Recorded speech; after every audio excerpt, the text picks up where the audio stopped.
అందరికీ నమస్కారము. నా పేరు లక్ష్మి.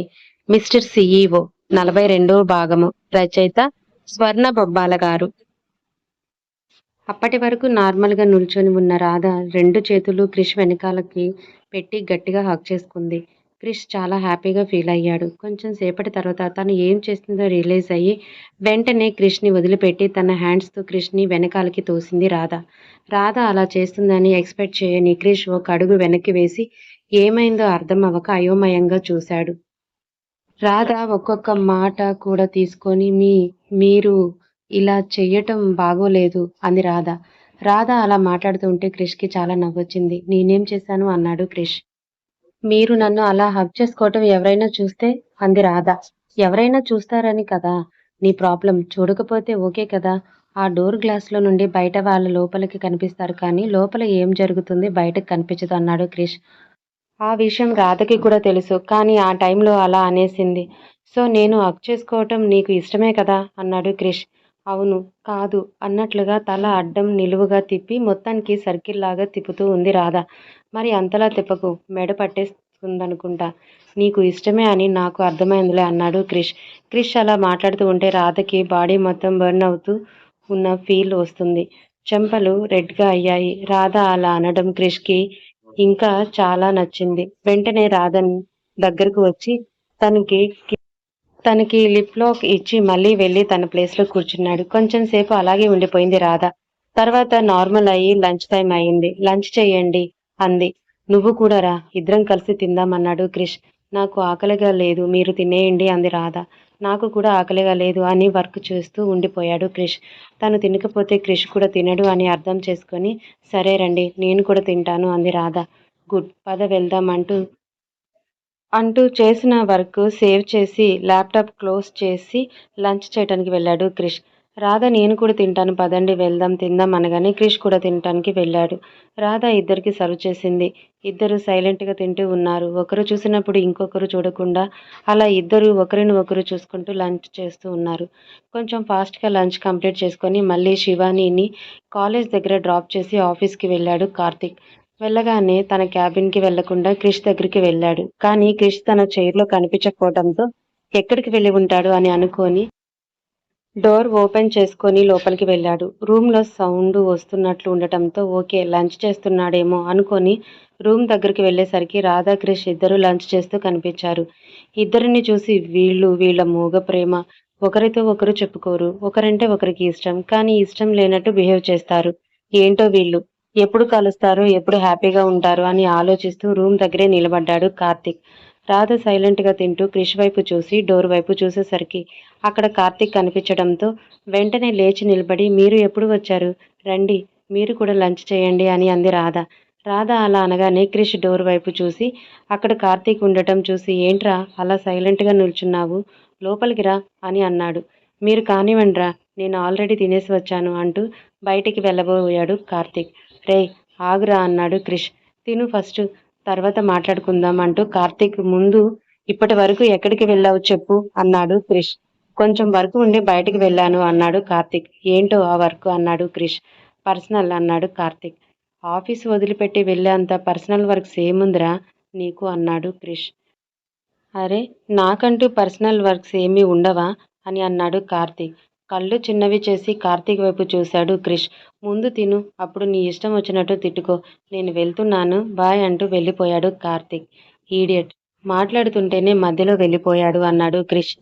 సార్ ఏదో అర్జెంటు ఉండి వెళ్ళి ఉంటాడు, వదిలేయండి అంది రాధ. నువ్వు వాడికి సపోర్టా అన్నాడు కార్తీక్. కాదు అన్నట్లుగా తల ఫాస్ట్‌గా ఊపింది రాధ.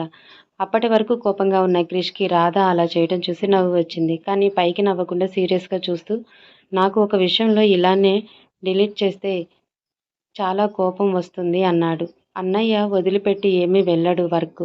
ఎలా అయినా కంప్లీట్ చేస్తాడు అంది రాధ. ఒకరికొకరు బాగానే సపోర్ట్ చేసుకుంటున్నారుగా అన్నాడు క్రిష్. అలా ఏమీ లేదు. నాకు అనిపించింది చెప్పాను అంతే అని అప్పటికి తనే తినటం కంప్లీట్ అవ్వటంతో లేచి హ్యాండ్ వాష్ చేసుకుంది రాధ. క్రిష్ తినటం కూడా కంప్లీట్ అయిపోయి లేచేసరికి రాధ హ్యాండ్ వాష్ చేసుకొని కొంచెం ముందుకు వచ్చింది. కాళ్ళు స్లిప్ అయ్యి వెళ్ళి క్రిష్‌పై పడింది. తన లిప్స్ క్రిష్ చెంపకి తాకాయి. రాధ మేకప్ ఏమి వేసుకోదు. కానీ water proof colour lip balm use చేస్తుంది. రాధ లిప్స్ క్రిష్ చెంపని తాకటంతో బయటగా ఉన్న క్రిష్ చెంపపై రాధ పెదవుల ముద్ర పడింది. వెంటనే లేచి సరిగా నుంచొని సారీ సార్ అని క్రిష్ చెంప వైపు చూసి అది అని తల కిందకి దించుకొని చెయ్యి క్రిష్ చెంప వైపు పెట్టి చూపించింది రాధ. ఏమీ అర్థమవక క్వశ్చన్ మార్క్ ఫేస్తో రాధ వైపు చూశాడు క్రిష్. రాధ తల కిందకు వేసుకొని ఉండటంతో క్రిష్ చేస్తున్న విషయం తనకి తెలియలేదు. క్రిష్ ఒక నిమిషం రాధ వైపు చూసి ఏంటో ఈ అమ్మాయి అనుకొని వెళ్ళి హ్యాండ్ వాష్ చేసుకొని తన ప్లేస్కి వెళ్ళి కూర్చుని వర్క్ స్టార్ట్ చేశాడు. రాధకి ఎలా చెప్పాలో ఏం చెప్పాలో తెలియక ఆలోచిస్తూ ఉండిపోయింది.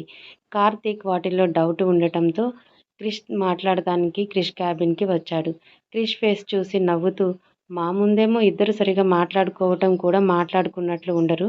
కానీ మీరు చాలా దూరం వెళ్ళిపోయారుగా. అయినా మీరు చేసిన పని అందరికీ తెలియాలా అన్నాడు కార్తీక్. ఏంట్రా పిచ్చి పిచ్చిగా మాట్లాడుతున్నావేం?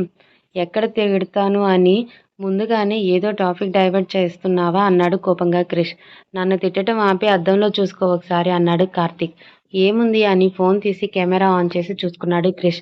ఫేస్ పై ఏముందో చూసుకోగాని ఇతనికి ఏం మాట్లాడాలో అర్థం అవ్వలేదు. అది ఎలా వచ్చిందో నాకు తెలీదురా అన్నాడు క్రిష్. సరేలే నీకేం తెలీదు. నీకు తెలియకుండానే అన్నీ జరిగిపోతున్నాయి. నమ్మేశానులే. నేను మళ్ళీ వస్తాను అంటూ వెళ్ళిపోయాడు కార్తీక్. ఇది ఇలా జరిగి ఉంటుంది అని ఆలోచించుకుంటూ ఉండిపోయాడు క్రిష్. రాధ పడిపోబోయి తన చెంపని లిప్స్తో టచ్ చేసింది గుర్తుకు తెచ్చుకొని అప్పుడు అంటింది కాబోలు. అది చెప్పటానికైనా రాధ అంత ఇబ్బంది పడిందా? ఈడియట్. నువ్వే తెలుసుకోలేకపోయావు. తను చెప్పటానికి ట్రై చేసింది కానీ అని అనుకున్నాడు. లేచి ఫేస్ వాష్ చేసుకొని మళ్ళీ వచ్చి స్టార్ట్ చేశాడు క్రిష్. కానీ తనకి రాధ ఫేసే గుర్తొస్తుంది. రాధ తన ప్లేస్లో కూర్చొని వర్క్ చేసుకుంటూ ఉంది. క్రిష్ చాలా డిస్టర్బ్ అవుతూ ఉన్నాడు. కానీ రాధని అక్కడ నుండి పంపించలేక పక్కన పెట్టి రాధని చూస్తూ కూర్చున్నాడు. తనని ఎవరు డీప్గా చూస్తున్నట్లుగా అనిపించి క్రిష్ వైపు చూసింది రాధ. క్రిష్ తనని చూడటం చూసి వర్క్ ఆపేసి క్రిష్ ముందుకు వెళ్ళి నిలుచుంది. ఏంటి, ఏమైనా డౌట్ ఉందా అని అడిగాడు క్రిష్. మీరు ఎందుకు నా వైపు అలా చూస్తున్నారు అంది రాధ. మనకి చాలా ఇష్టమైన వ్యక్తి మన కళ్ళ ముందే ఉంటే తనని చూడకుండా కళ్ళు మూసుకొని ఉండగలమా కదా అన్నాడు క్రిష్. ఇష్టం అనేది ఇద్దరికి ఉండాలి, ఒకరికి ఉంటే సరిపోదు కదా అంది రాధ. అవును, నీకు కొంచెం కూడా ఇష్టం లేదు. ఆ విషయం నాకు ఇందాకే కన్ఫర్మ్ అయిందిలే అన్నాడు క్రిష్. క్రిష్ హగ్ చేసుకుంటే తను తిరిగి హగ్ చేసుకోవటం చూసి అలా అన్నాడు అని అర్థం చేసుకొని ఈడియట్, కొంచెం కూడా బుద్ధి లేదు. తను హగ్ చేసుకోగానే నువ్వు రిటర్న్ హగ్ చేసుకుంటావా? పక్కకి తోసేయాల్సింది పోయి అని తిట్టుకుంది రాధ. తిట్టుకుంది చాలే గాని వెళ్ళి వర్క్ చూసుకో అన్నాడు క్రిష్. నేను ఇక్కడ ఉండను, నేను నా క్యాబిన్కి వెళ్ళిపోతాను అంది రాధ. నీ క్యాబిన్లో ఏమైనా బంగారం దాచిపెట్టావా? మాట్లాడితే నా క్యాబిన్కి వెళ్తాను అంటావు. ఎక్కడ కూర్చున్నా అదే వర్కే కదా. అదేదో ఇక్కడే కూర్చొని చెయ్యి. నా పిఏ నా దగ్గర ఉంటే ఏదైనా అవసరం ఉన్నప్పుడు ఫాస్ట్గా రెస్పాండ్ అవుతుంది కదా అని ఇక్కడ కూర్చోమంటే నా క్యాబిన్కి వెళ్తాను అంటావేంటి అన్నాడు క్రిష్. సరే, ఇక్కడే ఉంటాను, కానీ మీరు వర్క్ మానేసి నన్ను అలా చూస్తూ కూర్చుంటే నేను ఒప్పుకోను అంది రాధ. సరేలే, వెళ్ళి వర్క్ చేసుకో అన్నాడు క్రిష్. రాధ తన ప్లేస్కి వెళ్ళి కూర్చొని వర్క్ చేసుకుంటూ ఉంటే ఫోన్కి నోటిఫికేషన్ వచ్చింది. ఏంటి అని ఓపెన్ చేసి చూసింది రాధ. 1 అవర్ బిఫోర్ పర్మిషన్ తీసుకొని రావే, షాపింగ్కి వెళ్దాము, అర్జెంటుగా పార్టీకి వెళ్ళాలి అని మెసేజ్ చేసింది ప్రసన్న. నో, నాకు కుదరదు అని రిప్లై ఇచ్చింది రాధ. ప్లీజ్, నువ్వు లేకుండా నేను షాపింగ్కి వెళ్ళలేను. ప్లీజ్ అర్జెంటు, అర్థం చేసుకో, పార్టీ ఉంది. నా దగ్గర ఒక డ్రెస్ కూడా లేదు. ప్లీజ్ పర్మిషన్ తీసుకో అని మళ్ళీ మెసేజ్ చేసింది ప్రసన్న. సరే, అడిగి చూస్తాను. పర్మిషన్ ఇస్తే వస్తాను, లేదంటే లేదు అంది రాధ. నువ్వు అడిగి చూడు, మీ సార్ ఖచ్చితంగా పర్మిషన్ ఇస్తాడు అంది రాధ. రాధ ఫోన్లో చాట్ చేస్తూ ఉండటం చూసి హలో, నువ్వు వర్క్ చేస్తున్నావా, ఫోన్లో గేమ్స్ ఆడుతున్నావా అన్నాడు క్రిష్. మా ఫ్రెండ్ ఏదో మెసేజ్ చేస్తే చూస్తున్నాను సార్. అయినా నా వర్క్ ఆల్మోస్ట్ కంప్లీట్ అవ్వటానికి వచ్చింది అంది రాధ. ఓకే అన్నాడు క్రిష్. రాధ పర్మిషన్ అడగాలి అనుకొని అడగటం ఇష్టం లేక సైలెంట్గా కూర్చుంది. క్రిష్ రాధ వైపు చూసి తను ఏదో చెప్పాలి అనుకుంటుంది కానీ చెప్పలేకపోతుంది అని అనుకొని నాతో ఏదైనా చెప్పాలా అన్నాడు క్రిష్. అవును అన్నట్లుగా తల ఊపింది రాధ. ఏంటి మరి చెప్పటానికి ఎందుకు ఆలోచిస్తున్నావు అన్నాడు క్రిష్. నా ఫ్రెండ్ 1 గంట ముందు పర్మిషన్ తీసుకొని రమ్మంది సార్, ఏదో వర్క్ ఉందంట అంది రాధ. సరే వెళ్ళు అన్నాడు క్రిష్. థ్యాంక్ యూ సార్ అంది హ్యాపీగా రాధ. రాధ తన థింగ్స్ అన్ని తీసుకొని బయటకు వెళ్ళింది. రాధ వెళ్లే వరకు రాధని చూస్తూ ఉండిపోయాడు క్రిష్. క్రిష్ ముందు కాల్ చేయాలంటే తనకి చెయ్యాలని అనిపించక రూమ్‌లో ఉన్నప్పుడు కాల్ చేయకుండా బయటికి వెళ్ళిన తర్వాత ప్రసన్నకి కాల్ చేసింది రాధ. ప్రసన్న కాల్ లిఫ్ట్ చేసి చెప్పవే అని అంది. నేను స్టార్ట్ అయ్యాను. ఎక్కడికి రావాలో చెప్పు వచ్చేస్తాను అంది రాధ. నేను మీ ఆఫీస్ దగ్గరికి వస్తాను. ఇద్దరం కలిసి వెళ్దాము అంది ప్రసన్న. ఈ విషయం ముందే చెప్తే నువ్వు వచ్చే వరకు నేను ఆఫీస్‌లోనే ఉండేదాన్ని కదా! నువ్వు వచ్చే వరకు ఇప్పుడు నేను బయట వెయిట్ చేయాలా అంది రాధ. కొంచెం సేపు వెయిట్ చేయి ఫాస్ట్‌గా వచ్చేస్తాను అని రాధతో మాట్లాడుతూనే వచ్చేసింది ప్రసన్న. ప్రసన్న రాధని ఒక షాపింగ్ మాల్ దగ్గరికి తీసుకొని వెళ్ళింది. అది చూసి ఇక్కడికి తీసుకొచ్చావేంటే అంది రాధ. చెప్పాను కదా నేను డ్రెస్ తీసుకుంటాను అని అందుకే ఇక్కడికి తీసుకొని వచ్చాను అంది ప్రసన్న. ఇది మనం తీసుకునే లాంటి షాప్ కాదే, మనం అంత అఫర్డ్ చేయలేము. వేరే షాప్ దగ్గరికి వెళ్దాము అంది రాధ. ప్లీజే ఇందులోనే తీసుకుందాం. నా ఫ్రెండ్స్ అందరూ చాలా రిచ్ లుక్‌తో వస్తారు. మనం నార్మల్‌గా వెళ్తే ఏం బావుంటుంది? అందుకే ఈ షాప్‌కి వచ్చాను అంది ప్రసన్న. సరే పద వెళ్దాం అంది రాధ. సరే అని ఇద్దరు కలిసి లోపలికి వెళ్లారు. మానస్‌తో కలిసి షాపింగ్ చేస్తున్న నిత్య రాధని చూడగానే చాలా గట్టిగా నవ్వింది. నిత్య ఎందుకు అలా నవ్వుతుందో మానస్‌కి అర్థం కాలేదు. నిత్య వైపు అందరూ విచిత్రంగా చూస్తూ ఉన్నారు. నిత్య ఎందుకలా నవ్వుతున్నావు? అన్నాడు మానస్. Sorry, sorry Manas. నేను ఎంత కంట్రోల్ చేసుకోవాలనుకున్నా కంట్రోల్ అవ్వటం లేదు. అటూ ఇటూ చూడు. ఇదేమైనా స్ట్రీట్ షాపా అనుకుంటున్నారేమో వాళ్ళ ఇద్దరు. ఈ షాప్‌లోకి వచ్చారు అని నవ్వుతూనే అంది నిత్య. ప్రసన్న కోపంగా నిత్య దగ్గరికి వెళ్ళబోయింది. రాధ ప్రసన్నని ఆపి వాళ్ళ పక్కనే కూర్చొని సేల్స్ బాయ్‌తో డ్రెసెస్ చూపించండి అని అడిగింది.